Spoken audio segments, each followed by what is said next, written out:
عذاب آیا تو اس کی کس شکل میں آیا؟ اللہ کا عذاب آیا تو کس شکل میں آیا؟ اللہ قرآن میں کہتا ہے وَأَمْطَرْنَا عَلَيْهِمْ مَطَرًا، اللہ قرآن میں کہتا ہے ہم نے اس کو پر بارش برسائی، عَلَيْهَا حِجَارَةً مِّن سِجِّيلٍ،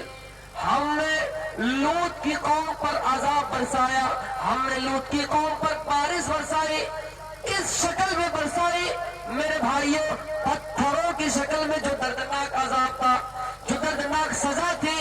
لوط کی قوم پر پتھروں کی بارش ہوئی، علیہا حجارۃ من سجیل، ان کی قوم پر پتھروں کی بارش ہوئی میرے بھائیوں، اور اتنا خطرناک اور دردناک عذاب تھا، اتنا خطرناک سزا تھی، دردناک عذاب تھا کہ ان پتھروں پر نام لکھا ہوتا تھا کہ یہ فلاں شخص پر گرے گا، یہ فلاں شخص پر گرے گا، اور وہ پتھر اس آدمی کے کھوپڑی پر پڑتا تھا اور وہ اسی وقت مر جایا کرتے تھے۔ پھر میرے بھائیوں سارے لوگ مر گئے، جتنے لوگ ان کی قوم میں غلط لوگ تھے سارے لوگ مارے گئے، سارے لوگ ختم ہو گئے۔ پھر اللہ نے اس قوم کو اس طرح برباد کیا کہ ان کی بستی کو ہی الٹ دیا۔ روئے زمین میں کتنے ایسے خطرناک لوگ آئے جو لوگوں کو پریشان کیا کرتے تھے، جو لوگوں کو مارا کرتے تھے، جو لوگوں کو پریشان کیا کرتے تھے، جو نبی کو جھٹلایا کرتے تھے، جو ایشور کی نافرمانی کیا کرتے تھے، اللہ نے عذاب بھیجا اور اس قوم کو برباد کر دیا۔ میرے بھائیوں ہمارا کو ڈر رہے ہیں، اس ملک میں رہ کر ڈر رہے ہیں، اتنے اخبارات ہمارے سامنے آ چکے ہیں، سوشل میڈیا کے ذریعے ہمیں کتنی خبر ملتی ہے کہ مسلمانوں میں نوجوان کو کہیں مارا گیا، مسلمانوں میں کہیں کسی نوجوان کو زندہ جلا دیا گیا، راجستھان میں 2 نوجوان کو زندہ جلا دیا گیا، دلی کے اندر قاری اویس کو مار دیا گیا، اسی جھارکھنڈ میں تبریز انصاری کو مار دیا گیا۔ میرے بھائیوں ڈر پیدا ہوتا ہے کہ کہیں ایسا نہ ہو کہ ہمیں اس ملک سے نکال دیا جائے۔ اے لوگوں، جب موسیٰ کی قوم نے آگے دیکھا کہ سمندر ہے، موسیٰ کی قوم نے آگے دیکھا کہ دریا ہے، پیچھے دشمن ہے، دائیں راستہ نہیں بائیں راستہ نہیں، آگے دریا ہے پیچھے دشمن ہے، جائے تو کدھر جائے؟ موسیٰ نے کہا اے میری قوم، اے بنی اسرائیل، گھبراؤ نہیں،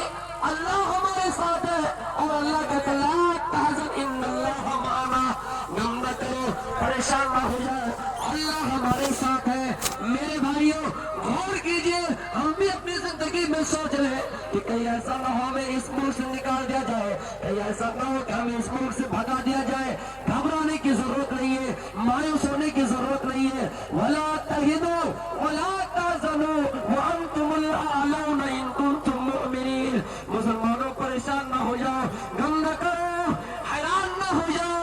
اپنے آپ کے اندر مایوسی پیدا نہ کر لو۔ ایشور کہتا ہے، اللہ کہتا ہے مومن ہو جاؤ، ہم تمہیں بادشاہ بنائیں گے، ہم تمہیں بادشاہ بنائیں گے، ہم تمہیں راجہ بنائیں گے، لیکن شرط اپنے اندر ایمان پیدا کر لو۔ نوجوانوں اٹھو، اپنے اندر انقلاب لے کے اٹھو۔ عقبہ بن نافع کے پاس ان کے لشکر ہے، ان کے ساتھ ان کے لشکر ہے، آگے دیکھا کہ سمندر گھوڑا لیے ہوئے ہے، اپنے لشکروں سے کہتا ہے کیا دیکھتے ہو؟ گھوڑا دوڑاؤ، سمندر میں ڈال دو گھوڑا۔ اسی کو شاعر مشرق علامہ اقبال اپنے شعر میں یوں بیان کرتا ہے، دست و دست ہے دریا بھی نہ چھوڑے ہم نے، پہلے ظلمات میں بھی دوڑا دیے گھوڑے ہم نے۔ میرے بھائی اس تاریخی جملہ کو یاد کیجئے، عقبہ بن نافع کہتا ہے اے اللہ اگر بیچ راہ میں سمندر حائل نہ ہوتا، جہاں جاتا میں تیرا نام بلند کرتا جاتا، جہاں جاتا میں اسلام کا نام بلند کرتا جاتا، جہاں جاتا میں تیرا نام پرچار کرتے جاتا، میں دنیا کے ہر گوشے میں ہر خطے میں تیرا نام بلند کرتے جاتا۔ نوجوانوں اپنے اندر پہلا انقلاب کرو تو اس طرح کرو کہ ہاں یہ نہیں دیکھنا کہ آگے سمندر ہے۔ میرے بھائیوں اللہ تو کہتا ہے ان اللہ اشترى من المؤمنین انفسهم واموالهم بان لهم الجنہ، مومنوں سے ان کی جانوں کو خرید لیا ہے، ان کے مالوں کو خرید لیا ہے، اور اس کی وجہ اس کے بدلے اللہ کیا دے رکھا ہے؟ اللہ کہتا ہے ہم نے تمہارے مالوں کے بدلے، ہم نے تمہاری جانوں کے بدلے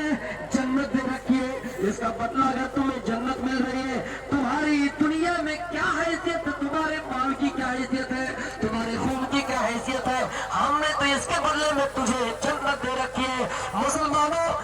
انقلاب پیدا کرو اپنے اندر، جذبہ پیدا کرو، اور مایوس ہونے کی ضرورت نہیں ہے، گھبرانے کی ضرورت نہیں ہے۔ دنیا ہمیں کو کہے کہ دنیا قاتل، ہمارا ہی قتل عام ہوگا، میرے بھائیوں ہم ہی کنویں کھودتے پھریں گے، ہم ہی پہ پانی حرام ہوگا۔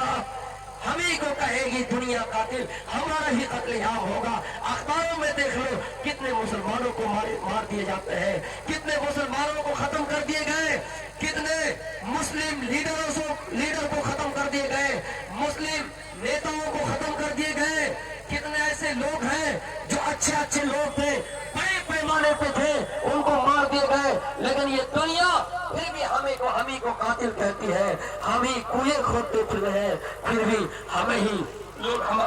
پہ پانی حرام کرتے ہیں۔ میرے بھائیوں اس لیے گھبرانے کی ضرورت نہیں ہے، اپنے اندر حوصلہ رکھنا چاہیے، اپنے اندر انقلاب پیدا کرنا چاہیے کہ ہم ملک میں رہیں گے، ملک کی حفاظت کریں گے، اپنے مذہب کی حفاظت کریں گے، دشمنوں سے ہم آنکھیں ملا کر بات کریں گے۔ میرے بھائیوں کسی نے کہا تھا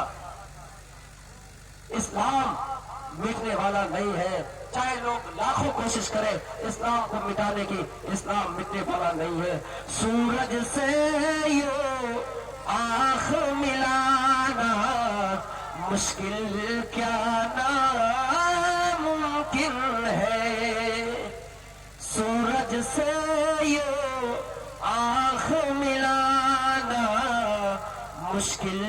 کیا ناممکن ہے، دنیا سے اسلام مٹانا مشکل کیا ناممکن ہے، ہر مشرک کو دین سکھانا یہ تو آسان ہے، لیکن پتھر سے بھی